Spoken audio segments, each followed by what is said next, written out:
Three, two, one, roll the footage.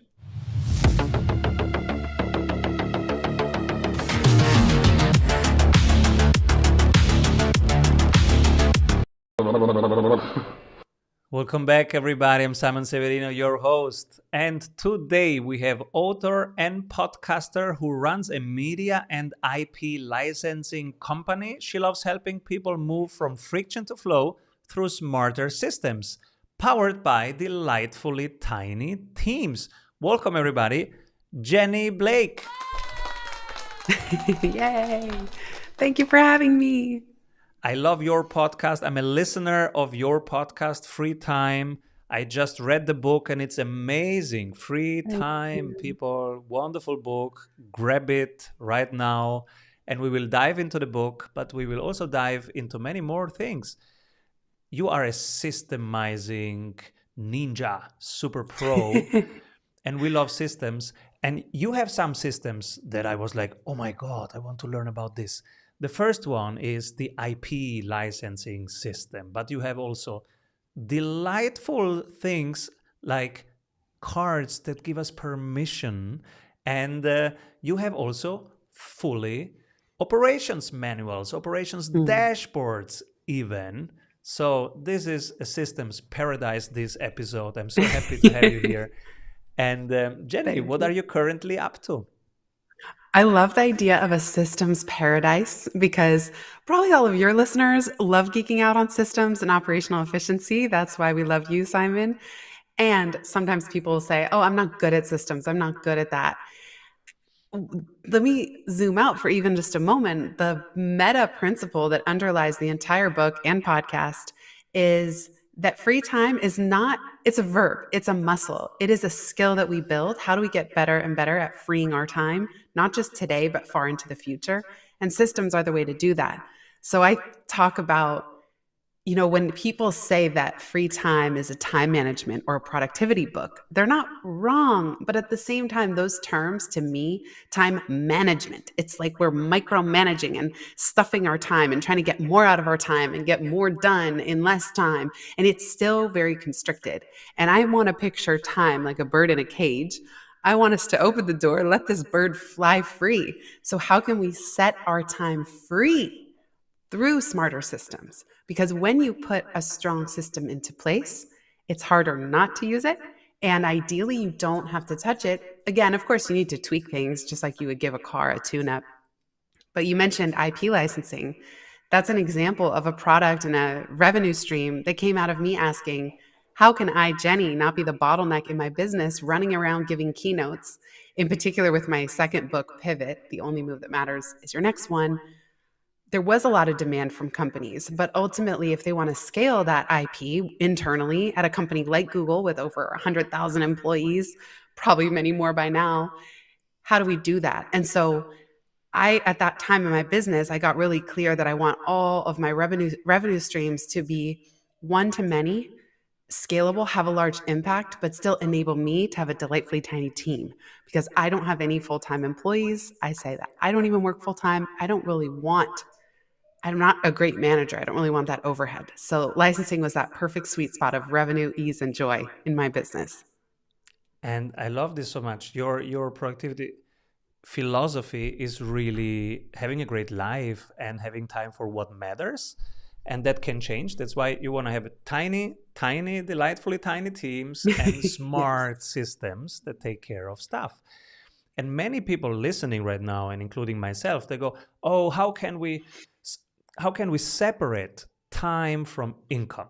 Oh, if I just could have something that makes money while I sleep, right? Right. So, and you have found actually some working systems, and one is, let your IP work while you sleep, your intellectual property. Can you unpack that? The building blocks of that. And when we say IP, I wrote a book, Pivot. It includes a framework, the Pivot Method. It's a framework to help people map what's next. The main two channels of that are helping individuals within a company or entrepreneurs too, but helping individuals map what's next and helping managers get better at having one-on-one career conversations. Those two streams of the pivot method, those two applications have been very popular in companies. So one, having a method or a framework. Two, having it be really simple. Like some people think licensing is throw in the kitchen sink. You need to give them everything you've got. Less is more. The idea is, can this company take on this material and have anointed trainers within the company be able to facilitate sessions even when I'm not around, and have self-study resources? Like I have a pivot workbook where some companies will upload that to their internal system and say, okay, this is a self-guided career toolkit for their team members. So the IP piece, I was really intentional writing the book. That took me 3 years with Pivot, and also building a brand and investing in brand strategy, the visual voice.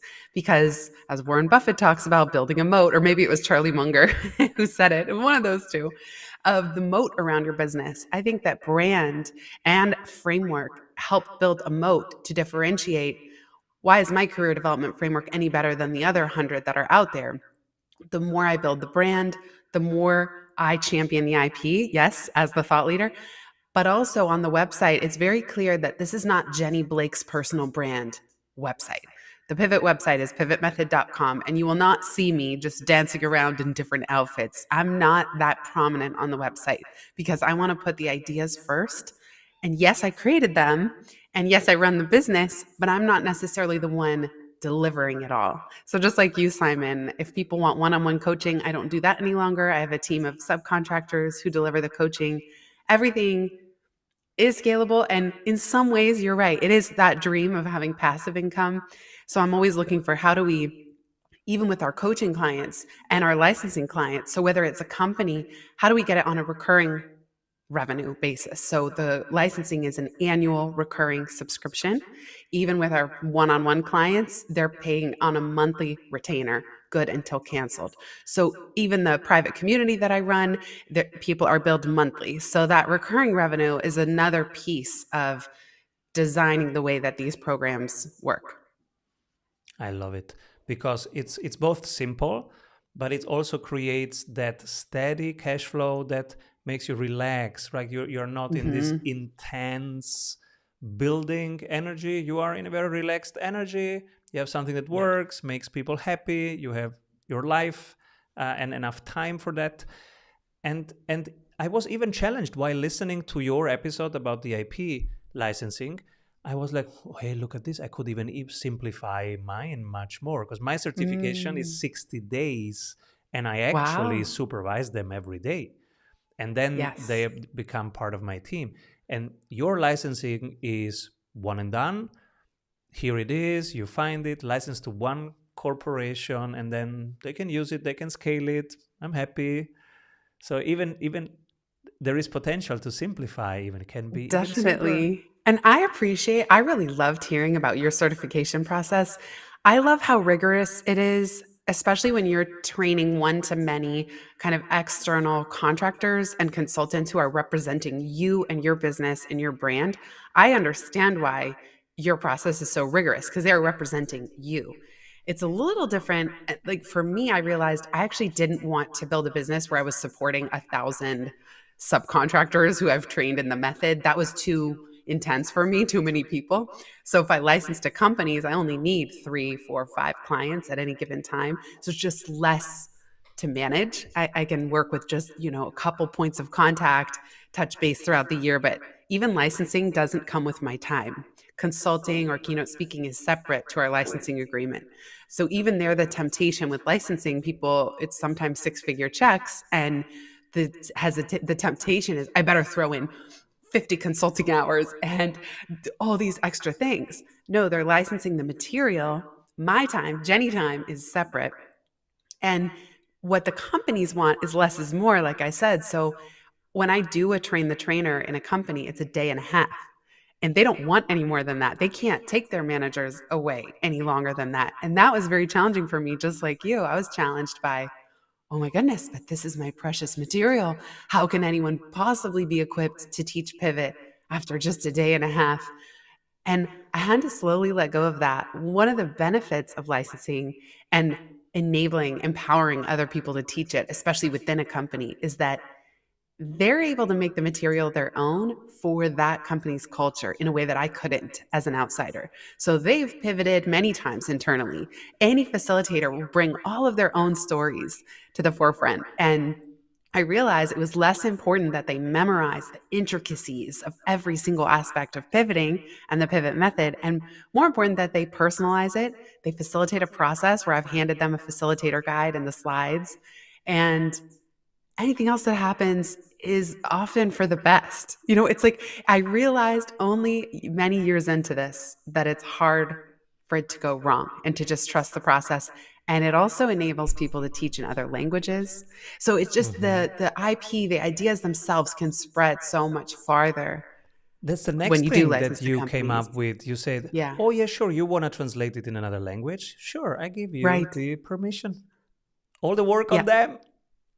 If they're on an annual, yes, if they're on a recurring subscription, and if I really want it, I mean, you can even go next level where you partner, where you have global partners. So you find like a training and development firm in France and you say, I want you to be the exclusive licensee of Pivot in French for the French market, and then they can resell the IP. Again, that was a little more complicated than I have figured out, at least until this point. But when I'm working with a company like Chanel and they want to translate their materials, they're already licensing and they want to translate to French, I have no problem with that. I feel very happy that they can reach people in a way that is even easier for those participants to grasp. Two of my highlights from the book were the Fiji test and the permission cards. We have to go there after one word from our sponsors. What if your business would run well even when you are on vacation? Discover how 1,600 business owners have regained their freedom using the Strategy Sprints blueprints. How they enjoy living their dream and watching their business scale. Get the exact checklists they use to go from stressed to fulfilled using the Strategy Sprints method. Order your copy of Strategy Sprints 12 Ways to Accelerate Growth for an Agile Business on Amazon today. And if you love it, leave us a review. For more information, head over to strategysprints.com.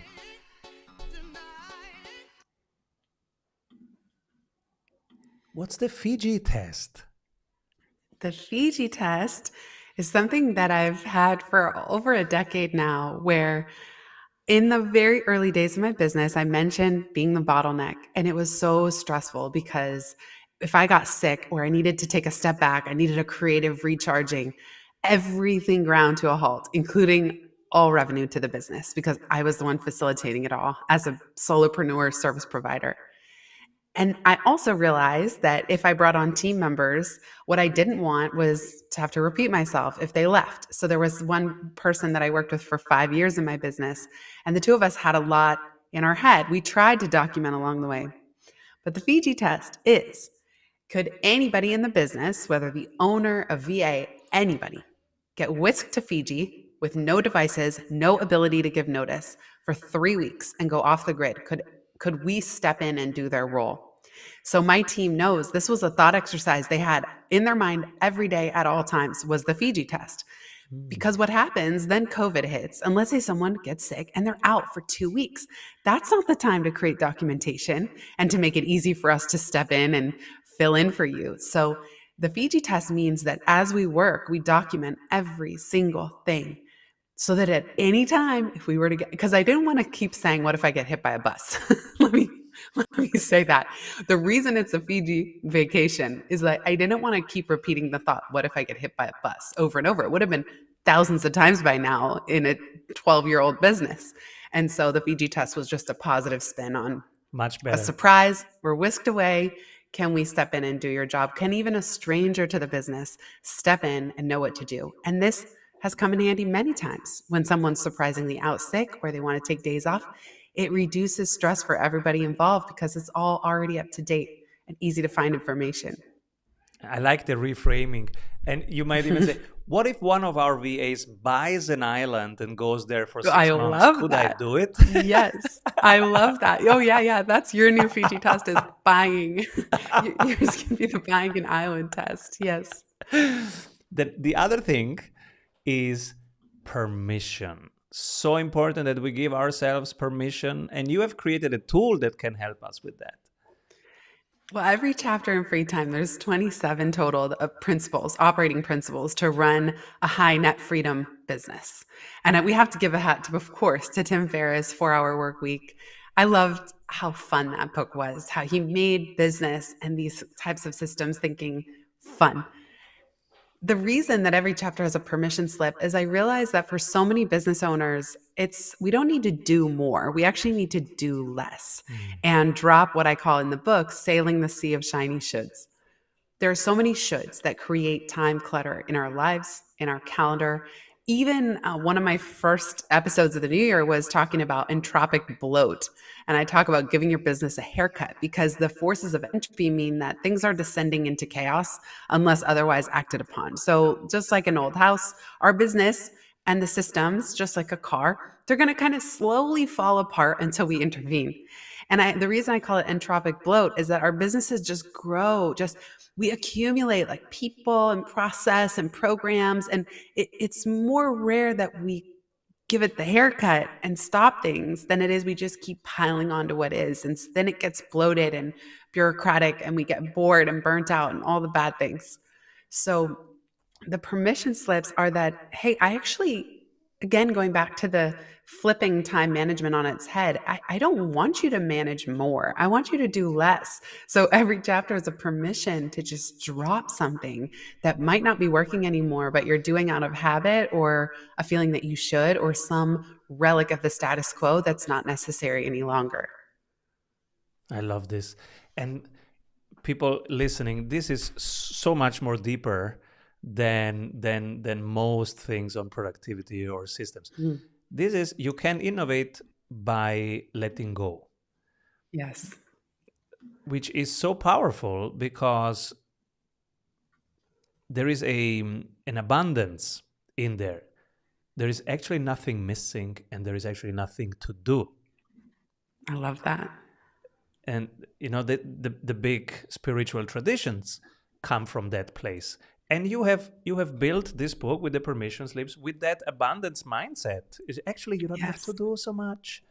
Allow yourself to have breathing, have margin, right? Have net freedom.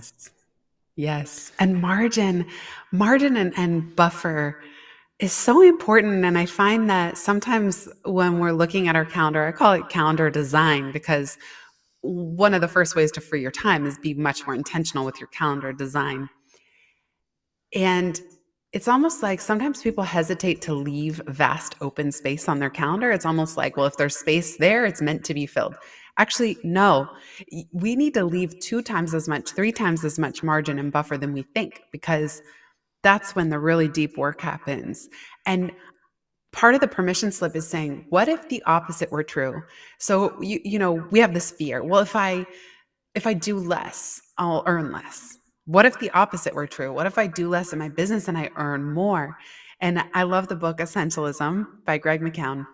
Specifically, one diagram, he talks about our energy and our focus. And one diagram looks like a sunshine. There's the circle and all the arrows pointing out, a bunch of short arrows, let's say 10 short arrows. And on the other side, there's a circle and there's one arrow and it's 10 times as long as any of those short ones.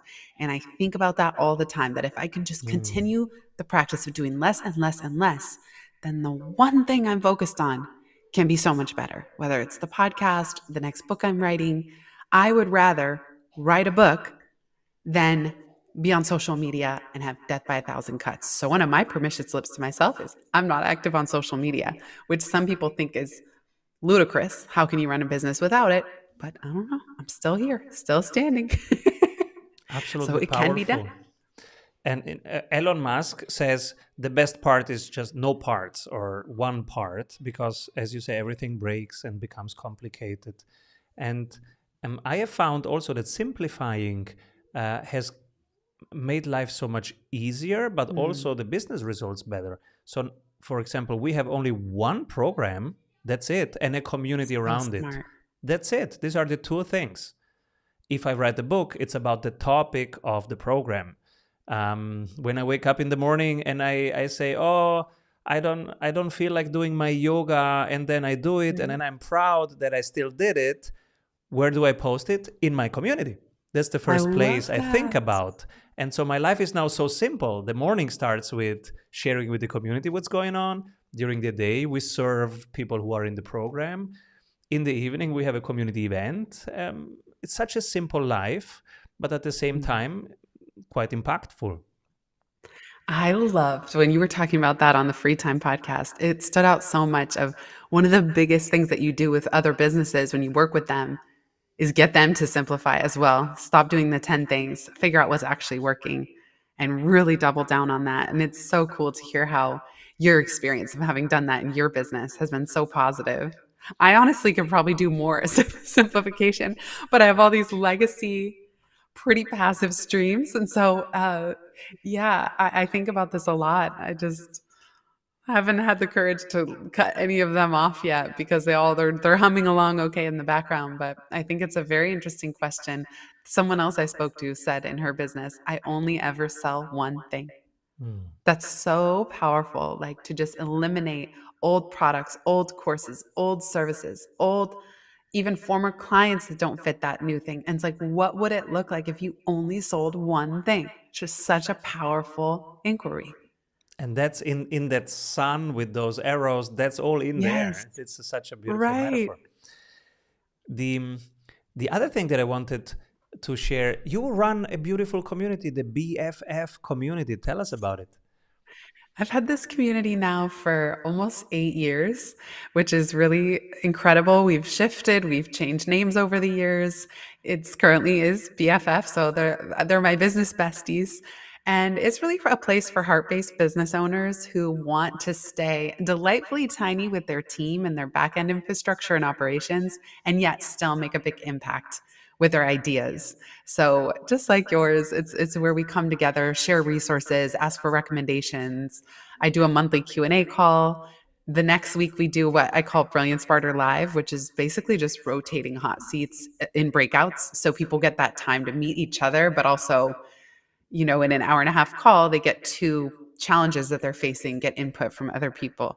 So, and then I have a private podcast feed. All of this has evolved over the years. What you said, Simon, though, is how I feel. I social media is too overwhelming for me, but with the community, we're all moving in the same direction. And I just love how Gina Bianchini, the founder of Mighty Networks, she just has a new book out called Purpose. She talks about community is it's not a one and done topic that you master. It's we're all on the journey together of uncovering like how can we set our time free through smarter systems. This is an ongoing inquiry. This is something we're all living together. We're together creating the future that we want to see, and it's less about me being the expert at teaching everyone and everyone doing more. It's that everyone in the community is valuable. I love how she says each person in the right setup, each person makes a community exponentially more valuable because they bring their expertise, their experience, their perspective. And yeah, so thanks for asking about it. It's really a fun part of what I do. And that is, by the way, because I don't do one on one coaching anymore, the community is the main place that anybody who really resonates with the ideas, that's where they go. And that's another example of scalable, one to many, recurring revenue in terms of the back end of how it's set up. And yet that's my place where I get to connect with people on an ongoing basis. And for me, this is my newest thing, community building, being a community host. I never Yeah. knew that this is a job or this is something that I should do. It just happened.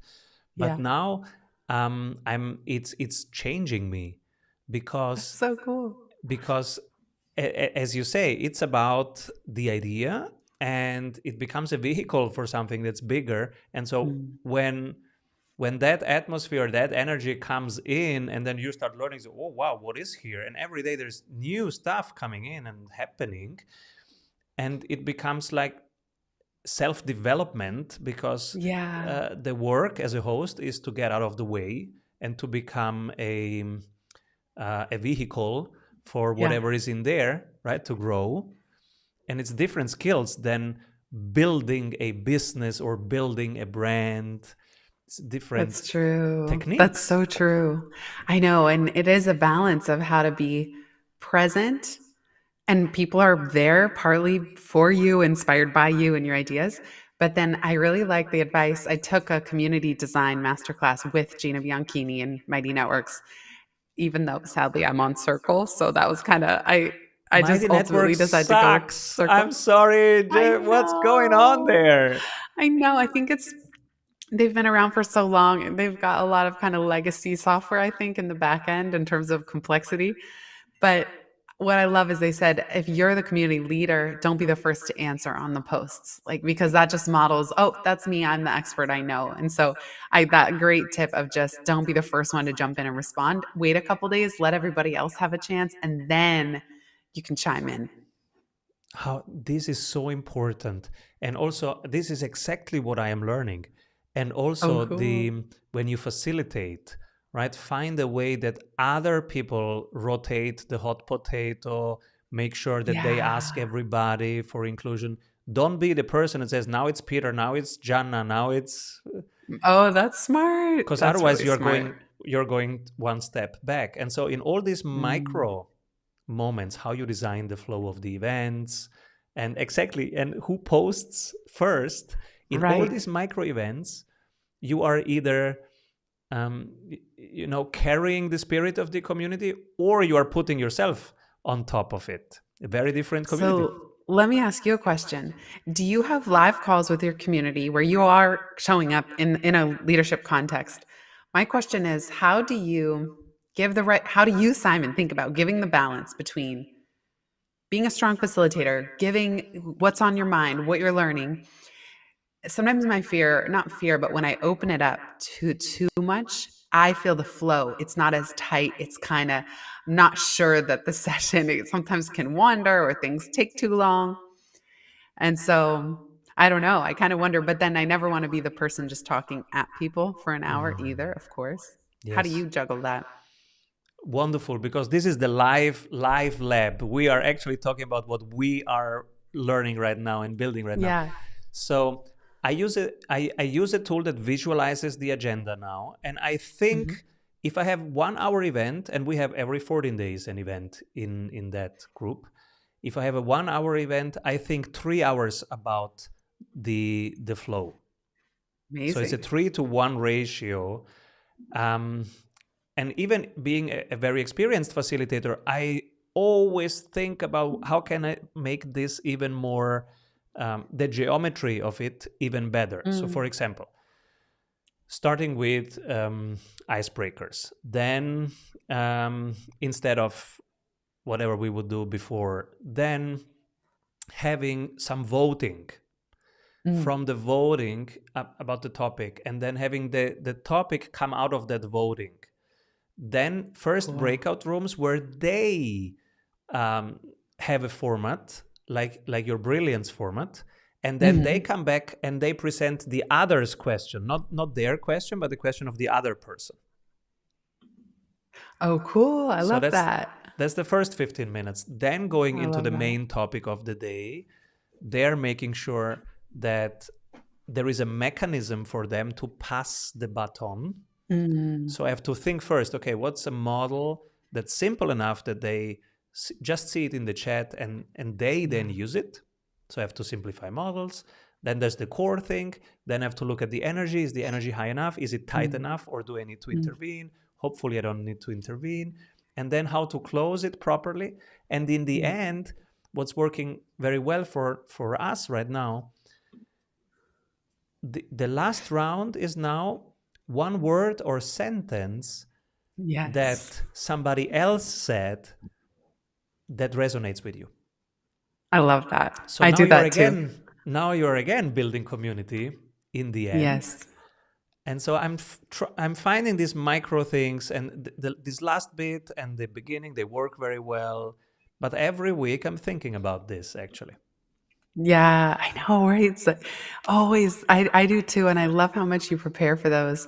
I like kicking off. I say, what's one word to describe how you're doing today? And they'll even can share in the chat, even if we don't do it out loud. And then at the end, we share one insight and one next step. It could be an and or. You could share one or the other. But then sometimes I'll say, like popcorn, call on the next person. And what that does, I realized, is that kind of helps people pay attention because you could get called on at any time and you need to remember who has not gone yet. So it kind of is a way to like it. Not only it brings everybody back together, but also sharing an insight and a next step we can all learn from each other. What are you taking away? Oh, and it kind of reinforces the gems that came from that call. And it creates more connection between them. Yes, That's the that's true. design of it. And Yeah. yes, if you know universities and courses where I can go and get even better, I'm jumping in directly there. This is a fascinating topic. Yeah, check out the community design masterclass. It's really good. It's really Cool. good. Cool. Yeah. Wow. So the next thing is you have put a lot of love into building an operations dashboard, but not just building it for Yes. you. You are sharing this with the world. Yes. I this was important to me. So when someone reads Free Time, the Free Time Toolkit is free and it's built entirely in Notion because Notion completely changed the nature of how I run my business. It simplified things tremendously to where I could stop, as I say in the book, Frankenstringing software together. Notion for me replaced Google Docs, Sheets, Airtable, Asana, Evernote, and more. And now my entire business, what I love about Notion, and I think any good operations software should be searchable, customizable, and interlinkable. The problem with running your business and even the Fiji test, having documentation in so many different apps, like even if it's across Docs, Sheets, and Airtable, you still don't know where to look for what you need. Or you have stuff in Asana as far as the tasks and projects, but you have to click a link to get to how to do that work. And that was driving me crazy. So, one of the products that I sell on the free time side of the business is a done for you business operations dashboard. Because when you open Notion, it's really intimidating. It's just a blank page with a blinking cursor, and it can be hard to get over that learning curve. So, the done for you operations dashboard is now 3 years of honing every database, every page that a business owner might need, at least as a jumping off point, so that it's much easier to get going to just centralize and collect everything, make it your own. It includes a CRM, it includes a task manager, it includes manager manual for documentation, different business areas. There's even, I've thrown in personal templates like travel plans. Anything I create goes into the dashboard because I thought, what's the best way to free time for people who read the book? Just give it. Like I do sell the again, the toolkit's free. There's a ton in there. But as far as the dashboard, it's like I want people to be able to invest a little bit and save themselves 200 hours of learning Notion and customizing, tweaking, things like that. So I figure that's another way that I can help business owners just set their time free so they can focus on the work that they are most passionate about. Oh, this is wonderful. And how is your experience? Because we use Notion only as a high level. Mhm. We can talk advanced now. Yeah. The we use Notion only as high level, like a wiki description of all Mhm. processes. No task management. Task Yeah. management is intentionally in Asana. Um, Mhm. because that clutters a lot and there's a lot of stuff click click click and this and discussion, and so this way Notion is a clean, nice to look at high level overview versus the Mhm. real work is in Asana and the communication is in Slack. But you said no, no, no, let me bring everything in one place. Yeah, for me, so the manager manual is still very clean. And I can even, let's see, I wonder, I know if someone's listening to this, you won't be able to see it.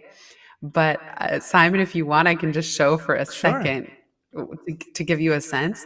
So I'll walk anyone through that if you're only listening on audio. But basically, you can still have areas of Notion that are very clean. So I'm showing a manager manual that's set up as a Kanban board.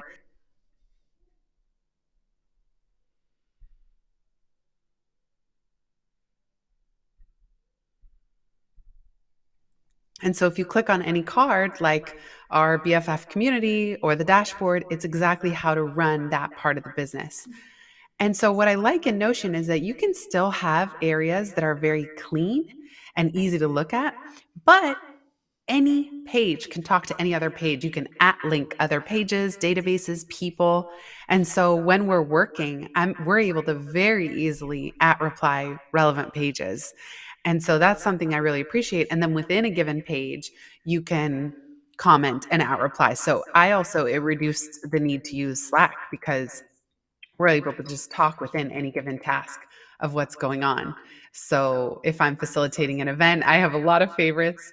But let's say I'm delivering a keynote, we have everything that we need in templates, even. And when we want to talk about this event, instead of going over to Slack and splitting information about a given event into two places, now it's all just in the one consolidated card. Because that's the other thing I think about our future self. So a year from now, if I want to remember what all went down for a certain speaking client, I don't want to have to look at Help Scout and Slack and Notion and a task manager to understand how did this event flow? What do we do? What do we communicate?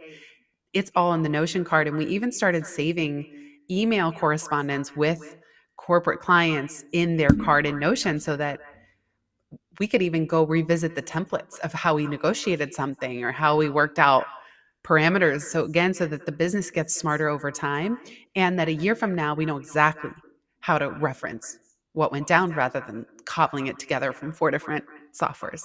Super powerful. And if you want to sell the business, you just show, hey, this is the business and this Right. is this, here it is, which make it so much easier, right, to assess what it is. And And everything gets easier because as the owner, you're then answering fewer questions as well on a day-to-day basis. That it enables my team members to know where to find things. So it does free up time and energy as well because everybody's less confused, more empowered to do their job, can more easily search, can more easily communicate, can focus more. There's just so much benefit. And like you said, of course, it does help the business be more saleable. And by reducing all that clutter and just management layer, you enjoy running the business more as well because it's all there and easy to find and jump from one place to the next. and one other thing that I learned on your podcast is you had a process of, should I sell the business? And then you decided, no, Right. I'm not. I Yeah. could, but no, I'm not going to do it. Would you like to walk us through the process? Sure. I did an episode, yeah, of Free Time on why I stopped trying to sell the pivot side of the business. We talked about focus. And there was part of me that was getting self conscious that now you heard me in the episode. I describe it as being on skis in my business because I have two big bodies of work. I have a first book, Life After College, but I didn't really build out as much. Kind of fits in the pivot umbrella. But I have pivot, licensing, coaching, speaking, podcast. And the podcast is 8 years old now, and it has a much bigger listenership than the Free Time podcast. So I was hesitant to shut down any one part of the business, pivot business. And yet I was worried, am I diluting my focus by having two big bodies of work, pivot and free time? And so there was a time in early 2021 where I just started exploring what would it look like to either bring in some kind of CEO type person or sell the business. And with the CEO, I didn't have anyone internally that I had already been teaching and training. So that felt like a multi-year process and a lot of risk involved, and just a lot of time teaching and training. And then the idea of selling the business, it wasn't quite at a point where I could. I love the book Built to Sell by John Warlow, and I love his podcast too, Built to Sell Radio. I didn't quite have enough recurring clients and didn't quite have high enough annual recurring revenue across all revenue streams, I think, to truly make it saleable. And I just realized I didn't have the energy to do what the business needed, which was go out and focus on growth and outbound sales and really trying to land new clients and onboard more clients. As a primarily creative person, and a builder, that's just not in my interest zone. And I've tried to subcontract that out. We've tried all kinds of experiments, but ultimately I'm just happy with what is on that side, with what comes in, and just wasn't in a place to really do the grind in order to sell it But of course, I wouldn't say no if someone came with a very, very compelling offer. I would at least explore it. And now myself and many listeners go, oh my God, where can I get this dashboard? It's so cool. Everything in one place. Oh my God, it Thank solves so many you. problems. Where can they grab it? That's at itsfreetime.com/dashboard. And again, if you want all the free Notion tools and templates that go with the book and a lot of what Simon and I've discussed, that's at itsfreetime.com/toolkit. And thank you for holding up the book too. It's such a You're beautiful amazing. book. Look at this. People, Thank this is you. not a book. Look at this. This is a work of love That's so and sweet. Thanks. art. This is, look at this. The colors, each page. Oh, I cannot describe it. If you're listening, I cannot describe it oh, to you. You that's have so to cool. watch it on YouTube because each page is done with so much love and beautiful design. Look, Thank you. they thought about the chapters and visualizing the three chapters. It's beautiful. That means so much. Thank you, Simon. I had a lot of fun with book design on this. And because I did hybrid publishing, I was able to just spend my heart's content on all these bells and whistles, like the bookmark, the ribbon, and the gold foil on the cover. I Yeah. wanted the gold foil confetti. I love what the design team came up with. Like, free time, it's a business, running a business can be joyful and a celebration. And that gold foil to me is like really about how precious our time is. Like, we know the phrase time is money, but time is so much more meaningful even than that. So I'm thrilled that you love it. Thank you. Totally. And when it came here, it was in a beautiful package with fun stuff and badges, etc. And I was like, wow, how much dedication she put into this. Thank And I you. guess you have a system for that. You You didn't know I put like do. hours and hours. You know what's funny? Because of so this book was getting printed at the end of 2021, right when we were still in the thick of supply chain problems and the cost of paper was spiking. And so I thought I would have the printed books back mid-October of 2021. And instead, they didn't come until late January. And the book was coming out in March of 2022. And so those 3 or 4 months that I was just waiting kind of nervously, when are these books going to arrive? I started ordering all this swag. I started making pins and pens and like designing postcards. And I think that was my way of procrastinating, was like ordering a bunch of fun little trinkets that I'm so happy. Like, I do love when it can spark joy for somebody opening the book. And again, I love just in general in business, surprising people or making you smile, or something that just you don't see coming. Like, mostly when we get books, yeah, they're not mailed in any very exciting way. And it does cost money. But why wouldn't I invest more to make your day, Simon? Like, if I can help you get something in the mail and it like sparks joy for you, that's a big win for me. And it's worth the extra time and investment in systems to do that. It really sparks joy. Free Thank time, everybody, you. Jenny Blake. And check Oh, also the thank you. podcast Free Time. It's such a wonderful podcast that I listen to every week on my runs. And today I was listening on the morning run. Beautiful podcast. Free time, everybody. Jenny Blake. Well, I appreciate you saying that. And Simon was the one of the most recent guests. So check out episode 155 for his good stuff we talked even more about how he scales his business by certifying coaches. So I really am so thankful for you sharing that on Free Time. Thank you, Simon. Thank you, Jenny, for being here. Please come Yeah. back soon. Sounds great. Thanks everybody for listening and watching. Hey, if you love what you are hearing, you will love our free masterclasses. Go grab them at strategysprints.com. What if your business would run well even when you are on vacation? Discover how 1,600 business owners have regained their freedom using the Strategy Sprints blueprints. How they enjoy living their dream and watching their business scale. Get the exact checklists they use to go from stressed to fulfilled using the Strategy Sprints method. Order your copy of Strategy Sprints 12 Ways to Accelerate Growth for an Agile Business on Amazon today. And if you love it, leave us a review. For more information, head over to strategysprints.com.